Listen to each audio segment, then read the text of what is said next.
नमस्कार मंडळींनो, सावळ्याची जणू सावली मालिकेमध्ये आपल्याला पाहावयास मिळणार आहे की आता सकाळी सकाळी स्नान करून सगळी देवपूजा आवरून सावली आता बेडरूममध्ये येते। सगळीकडे आता सावली धुपाचा सुवास दरवळत असते आणि सगळीकडे पूर्ण बेडरूम आता धुपांनी दरवळतात। सारंग हा आंघोळ करून बाहेर येतो। सारंग आता सावलीकडे बघतो। सावलीचे ते भिरभिरणारे केस आता सारंगला खूप आवडतात आणि त्याच्या मऊ मखमली स्पर्श आता सारंगला होता क्षणी सावली आता सारंगच्या शेजारून जाऊ लागते, तर पटकन सारंग आता सावलीचा हात धरतो। सावली प्रेमाने सारंगकडे बघू लागते, तर त्याच वेळेस सारंग सावलीला आपल्याकडे ओढतो। दोघेही एकटक नजरेने एकमेकांकडे बघू लागतात आणि एकमेकांच्या प्रेमात सारंग आणि सावली हरवून जातात। सारंगला सुद्धा आता सावलीचा स्पर्श, तर सावलीला आता सारंगचा स्पर्श हवा हवासा वाटतो। प्रेमाने सावलीला आपल्याकडे ओढत आता सारंगने सावलीच्या चेहऱ्यावरून हात फिरवलेला असतो। मऊ हळूवार केसातून हात फिरवत आता सारंग प्रेमाने सावलीचा होतो। सावली सुद्धा अलगद सारंगच्या त्या स्पर्शाने खुश होते आणि त्यानंतर आता सारंग सावलीला कॉटवर बसवतो। सारंग आता सावलीच्या खाली बसतो। पटकन सारंग त्याच्या जवळील पैंजण आता सावलीसमोर धरतो, तर सावली एकटक नजरेने सारंगकडे बघते आणि सावली तिचा पाय आता सारंग समोर धरते आणि त्यानंतर आता सावली म्हणते की खरं तर सारंग सर, अहो मी आज तुमचे पाय धरायला हवेत, कारण आज वटपौर्णिमा आहे। आणि त्यानंतर आता सारंग हा प्रेमाने पुन्हा सावलीकडे बघतो। सारंगने आता सावलीचा पाय धरलेला असतो आणि तेवढ्यात पटकन आता बबलू हा सावली वहिनी असे करत तिथे येतो। बबलूला बघता क्षणी सारंग आणि सावली एकमेकांपासून बाजूला होतात, तर बबलूसुद्धा चेहऱ्यावरती हात धरत म्हणतो की मी काही बघितलं नाही बरं का, आणि सावली वहिनी तुमचं सामान आलंय बरोबर आहे, एवढं कशाला लाजता, आता तुम्ही नवरा बायको आहात ना। आता सारंग बबलू समोर येतो आणि बबलूला 2-3 फटके मारतो आणि हसतच बबलू आता तिथून पळून जातो आणि त्यानंतर पुन्हा सारंग आता सावलीला आडवा होतो। तर आता सावली म्हणते की याहो सारंग सर, मला पूजेला जायचे, जाऊ द्या ना। सारंग म्हणतो जा ना, आणि सारंग सावलीला आडवा होतो। पटकन आता सावली वहिनी असे करत आता पाठीमागे बघते, तर सारंग वळून पाठीमागे बघतो आणि सावली पळून जाते। सारंग आता स्वतःशीच हसायला लागतो आणि तेवढ्यात आता इकडे सोहम देखील आता त्याच्या बेडरूममध्ये आलेला असतो। तारा मात्र आता बाथरूममध्ये असते आणि त्याच वेळेस आता तारा ही गाणं गुणगुणत असते। सोहम तिथे येताच आता गाण्याचा आवाज सोहमला येतो आणि पटकन सोहम आता बाथरूमच्या दरवाजाला कान लावतो। आता तारा गुणगुणत असते आणि इकडे ते गाणं ऐकता क्षणी सोहम विचार करतो की तारा आतमध्येच आहे ना, आणि हे गाणं ताराच गात असेल का। सोहम विचार करतो की दरवेळेस तारा जी कॉन्सर्टमध्ये गाणं गाते तो आवाज आणि हा आवाज वेगळा वाटतो, हे ताराच गाणं गात असेल का, असे विचार करत असतानाच बाथरूमचा दरवाजा उघडून तारा बाहेर येते आणि सोहमला बघते। तेव्हा आता तारा म्हणते की अरे सोहम, तू बाहेर गेला होतास ना। तेव्हा आता सोहम होतो बबलू, आणि मी बाहेर गेलो होतो, ते वटपौर्णिमेचं सामान आणायचं होतं ना, आणलं, पण एक विचारू का गं तारा तुला। तारा म्हणते विचार ना। तेव्हा आता सोहम म्हणतो की दरवेळेस तू ज्या आवाजात गाणं गाते ना, तो आवाज आता तू बाथरूममध्ये गात होते तसा नव्हता, वेगळा होता। आता ते ऐकताच तारा विचार करते की अगं तारा, आता तू जे उत्तर देणार आहे ना ते विचार करून दे बरं का, नाही तर उगाच रिस्क वाढेल। तारा म्हणते की सकाळी माझा रियाज झाला नाही सोहम, त्यामुळे माझा आवाज कदाचित लागला नसेल, आणि हल्ली ना माझा रियाजच होत नाहीये। आणि तारा म्हणते मेन म्हणजे मी बाथरूममध्ये गात होते ना, त्यामुळे तुला तो आवाज थोडा वेगळा येत असेल सोहम। आणि आता लगेच सोहम म्हणतो की तारा, आज मी तुझ्यासोबत वटपौर्णिमेचा उपवास करणार आहे बरं का, आणि आता आपल्या दोघांचं लग्न झालंय ना। तारा खुश होते आणि म्हणते ठीक आहे सोहम, आपण दोघेही उपवास करू। आणि इकडे आता अमृता सावली दोघेही आता उपवासाचे वडे किचनमध्ये तयार करत असतात, तर तेवढ्या सोहम बबलू तिथे येतात। सोहम म्हणतो की आज मला सुद्धा उपवास आहे बरं का, आणि ऐश्वर्या वहिनीचं बरं आहे बाबा, ना उपवास धरायचा ना पूजा करायची। आणि तर लगेच आता सावली म्हणते की त्याचं काय आहे ना, उपवास नाही केला तरी चालेल, मनात भाव असला ना तर मग काही करायची गरज नाही। तेव्हा आता बबलू म्हणतो खरंच। बबलू आता ते साबुदाण्याचे वडे बघतो आणि बबलूच्या तोंडाला पाणी सुटतं। तेवढ्यात आता बबलू सावलीला म्हणतो की सावली वहिनी, मला एक वडा दे ना। सावली म्हणते की अजिबात मिळणार नाही दादा। तेव्हा हळूच बबलू आता सावली शेजारी येतो आणि म्हणतो की मला जर वडा मिळाला नाही तर सकाळी मी जे बघितलं ना ते सगळ्यांना सांगेन. आता सावली घाबरते, डचकते. बबलू म्हणतो सांगू का? तेवढ्यात सोहम जवळ येतो आणि म्हणतो काय रे बबलू? तर लगेच सावली म्हणते काही नाही. आणि पटकन आता तयार केलेला साबुदाणा वडा सावली आता बबलूला देते आणि बबलू खुश होतो. बबलू साबुदाणा वडा खातो आणि म्हणतो वा सावली वहिनी, काय हाताला चव आहे. आता पटकन सोहम हा बबलूच्या मागे पळून जातो. इकडे आता ऐश्वर्या ही ताराला नाश्ता घेऊन बाहेर येते आणि लगेच आता ताराला कॉटवर बसवत ऐश्वर्या म्हणते की त्याचं काय आहे ना, मला माहिती आहे तू मॉडर्न स्टाईलची आहे, तेव्हा उपवास वगैरे ही काही धरत नसशील आणि आपल्या इथे ना सावित्रीची शरदच लागते. मला माहिती होतं म्हणून मी तुझ्यासाठी नाश्ता आणला आहे. तारा म्हणते मी सुद्धा तोच विचार करत होते ऐश्वर्या वहिनी. असं स्वतः उपाशी राहून स्वतःचं मन मारून उपवास करणे यामध्ये मलासुद्धा काहीच इंटरेस्ट नाही. तर ऐश्वर्या खुश होते. आता ऐश्वर्या आता पास्ता हा ताराला देते, पण तेवढ्यात अमृता ऐश्वर्याला हाक मारत तिथे येते. तेवढ्यात आता ताराच्या हातातली डिश पटकन ऐश्वर्या आपल्या हातात घेते. अमृता म्हणते हे काय? ऐश्वर्या अगं तू काय हे काय खातेस? तुला हे आवडत नाही ना? तर लगेच ऐश्वर्या म्हणते त्याचं काय आहे ना, मला खूप भूक लागली होती आणि दुसरा काही माझ्याकडे ऑप्शनच नव्हता. आता अमृता म्हणते की ठीक आहे, मी तुला घरभर शोधलं आणि हे बघ मी तुझ्यासाठी सँडविच बनवलं आहे. आणि पटकन अमृता ते सँडविच ऐश्वर्याला देते आणि निघून जाते. तेव्हा आता ऐश्वर्या म्हणते की तू अमृताची काही काळजी करू नकोस, ती या घरात आहे काय आणि नाही काय काही फरक नाही पडत. तू आता हा नाश्ता कर आणि तू फक्त मला धरून राहा, म्हणजे सगळं काही व्यवस्थित होईल असे ऐश्वर्या ताराला सांगते. इकडे आता वटसावित्री पौर्णिमेसाठी तिलोत्तमासुद्धा तिच्या बेडरूममध्ये आवरत असते. चंद्रकांतरावसुद्धा आवरून तिथे येतात आणि तिलोत्तमाला आता सगळं काही समजावून सांगतात. चंद्रकांतरावने आता तिलोत्तमाला सुद्धा खुश केलेलं असतं आणि तू खरी गृहलक्ष्मी आहे, तुझ्या हातात आता सगळी समृद्धी आहे, तरीसुद्धा तुला दुसरा हात लक्ष्मीच्या रूपाने भरून राहावासा वाटतोय. तर आता लगेचच तिलोत्तमा म्हणते की ही तर खरी गृहलक्ष्मीचे लक्षणं असतात. त्यानंतर आता चंद्रकांतराव म्हणतात की हे बघ आपल्या घरात ना एवढं काही वाईट नाही झालं, तारा तशी चांगलीच मुलगी आहे. राहिला प्रश्न आता सावलीचा ना, तर सावली ही गृहलक्ष्मी नाही तर भाग्यलक्ष्मी आहे.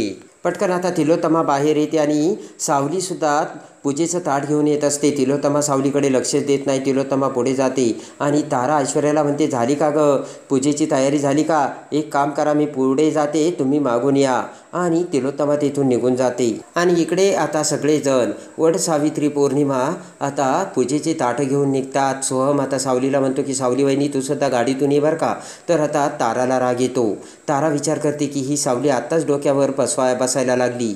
आणि सगळेजण आता पूजेचे ताट घेऊन पुढे जात असताना ताराचे लक्ष मात्र शेजारी स्टूलवर ठेवलेल्या खिळ्यांकडे जाते आणि ताराच्या मनात एक दुसरा विचार येतो. इकडे आता पूजेसाठी ताट घेऊन सावली मोबाईल बघत पायऱ्या उतरते. तेवढ्यात पाठीमागून सारंग तिथे येतो आणि सावलीला म्हणतो की सावली अगं चल चल सगळेजण वाट बघतायत.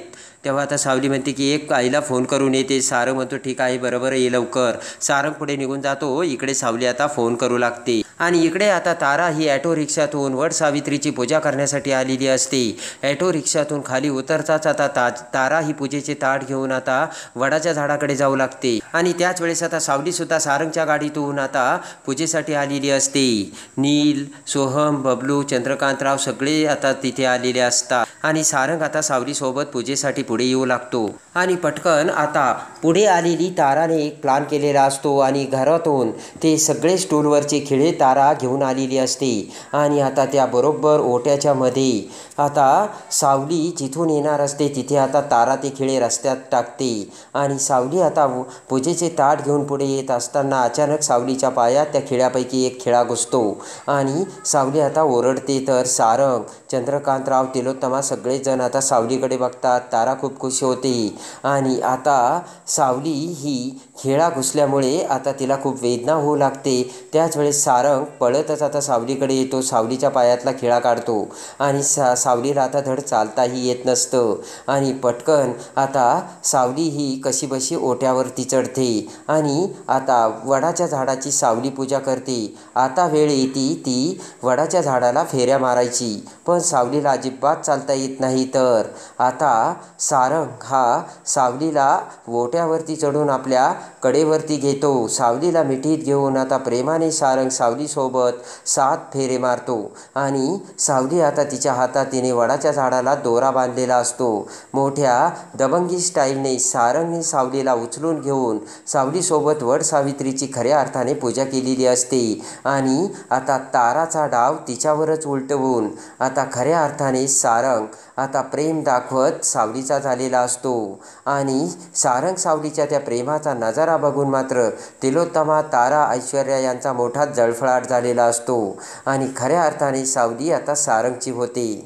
आणि त्यानंतर आता सगळ्यांचा मोठा जळफळाट झालेला असतो खरा, पण सारंगने प्रेमाने सावलीला उचलून 7 फेरे पूर्ण करताच खऱ्या अर्थाने सारंग सावलीची वट सावित्री पौर्णिमा झालेली असते आणि आता सारंग सावलीला उचलून आता पुन्हा गाडीमध्ये ठेवतो. पण त्यानंतर मात्र सारंग आता विचार करतो की पण मला काय वाटतं की हे सावलीच्या बाबतीत इथे कसं घडलं. प्रत्येक आत्तापर्यंत आलेल्या बायका इथे वडाची पूजा करतात आणि कुणाच्याच पायाला खिळा लागला नाही. मग अचानक सावली वडाच्या ओट्यावरती चढत असताना हे खिळे कुठून आले. आणि त्याचबरोबर आता सारंगच्या लक्षात आलेलं असतं की सावलीच्या पुढे तारा ताट घेऊन पुढे गेली होती आणि तारा ही ओट्यावरती तिथे शेजारीच पायऱ्याच्या शेजारी थांबलेली थबकलेली होती. आणि त्यानंतर जेव्हा सावलीच्या पायात खिळा भरला त्याच्या अगोदर तारा ही ओट्यावर होती. म्हणजे ताराला खिळा घुसला नाही आणि सावलीला कसा घुसला. सारंग आता ते सगळे खाली पडलेले खिळे बघतो आणि वेचतो. खूप सारे ते खिळे असतात आणि इथे एवढे सगळे खिळे कशावरून इथे पडले आणि इथे कसे आले याचा आता सारंग विचार करतो. नाही नक्कीच काहीतरी गडबड आहे असे आता सारंगला वाटते आणि याचा आता सोक्षमोक्ष लावलाच पाहिजे. सारंगला आता तारावरती संशय येतो आणि आता इकडे सगळेजण आता घरी येतात. पण मात्र त्याच वेळेस सारंग आता तिथे इकडे तिकडे बघतो आणि त्याच वेळेस एक CCTV कॅमेरा आता तिथे सारंगला दिसतो आणि आता त्या CCTV कॅमेऱ्यातून सगळं सत्य आपल्याला खरं काय आहे हे समजेल याचा सारंग विचार करतो.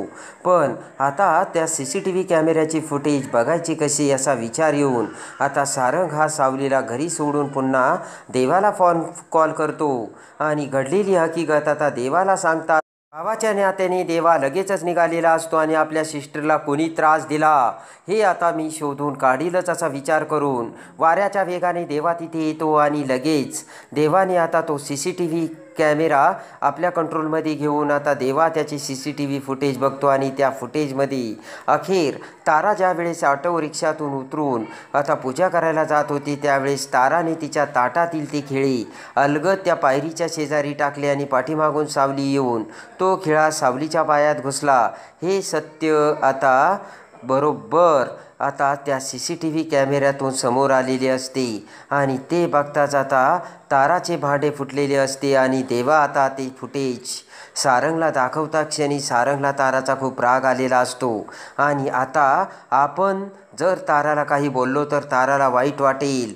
तेव्हा आता सोनाराच्या हातूनच कान टोचलेले बरे असा विचार करून आता सारंग ते फुटेज सोहमला दाखवतो आणि जेव्हा सोहम ते फुटेज बघतो तेव्हा सोहमला राग येतो. रागाच्या रुद्रावताराने लालबुंद होत सोहम आता ताराकडे जातो आणि म्हणतो की तारा आज जे तू काही केलं ना ते करताना तुला लाज वाटली पाहिजे होती. अगं ज्या सावली वहिनीने तुला मेंदळ्यांच्या या घरी आणले तुला सावली वहिनीमुळेच या मेंदळ्यांच्या घरी सून होता आलं आणि जर आज सावली वहिनी नसती तर तू आज मेंदळ्यांची सून नसती. असे असताना तू सावली वहिनीच्या मार्गात खिळे का ठेवले.